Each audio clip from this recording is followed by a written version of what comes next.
We came to Sydney to pick up our new caravan, which we'd waited 12 months to be built. And whilst we were in Sydney, we were ready to go after we picked the van up, and Kobi's left eye just started looking a little bit bloodshot. So we took him to some GPs and we got some eye drops for him. Eventually we were referred to an optometrist, and she had a look in it and said, no, you've got to go straight away to an eye specialist.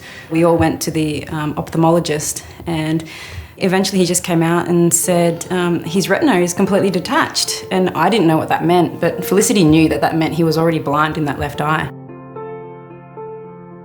And he said, well, now we need to rule out worst case scenario, and worst case scenario is cancer.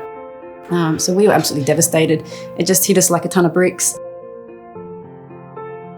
We were told to go straight to Westmead Hospital. Kobi had an ultrasound of his eye, and when we got the result back that day, it was confirmed that he does have cancer, quite aggressive. So he said it definitely has to come out, his eye. There was no way that they could treat it and leave his eye in. He was booked into surgery. It was quite a shock when he came out of theatre. He had a big patch over his left eye. 5 days later, we got a phone call to say that cancer cells were detected in his optic nerve. It was imminent that Kobi needed to start chemotherapy. I'm so sad. Oh, darling. We're from about 4.5 hours away, a tiny little country town called Grenfell. So logistically, it was going to be a nightmare travelling backwards and forwards for Kobi's treatment.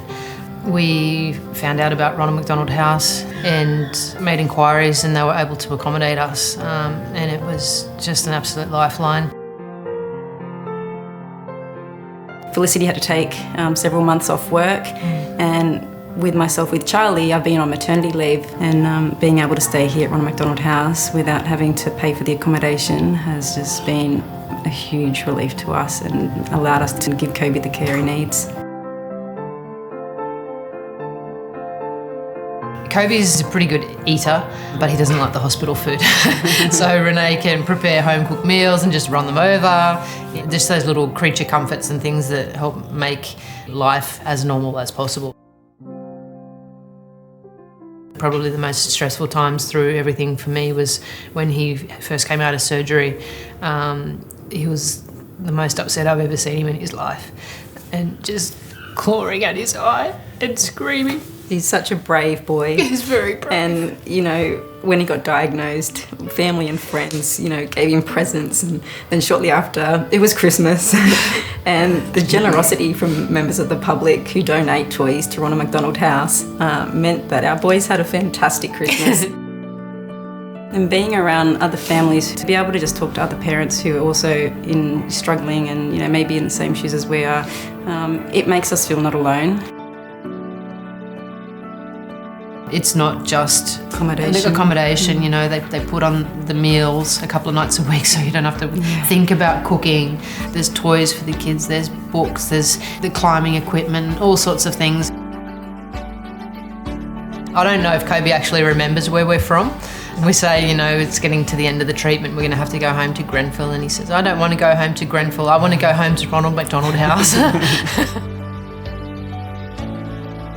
We've been here so far for about 5.5 months, and we know we're in good hands here, you know, the best hands possible. We just hope that Kobi can reach his full potential, you know, given the circumstances of now what he has to live with for the rest of his life.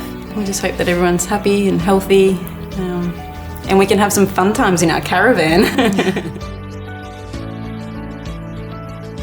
Thank you so much. I hope you understand how far and your generosity has gone. Words can't explain. It goes beyond words.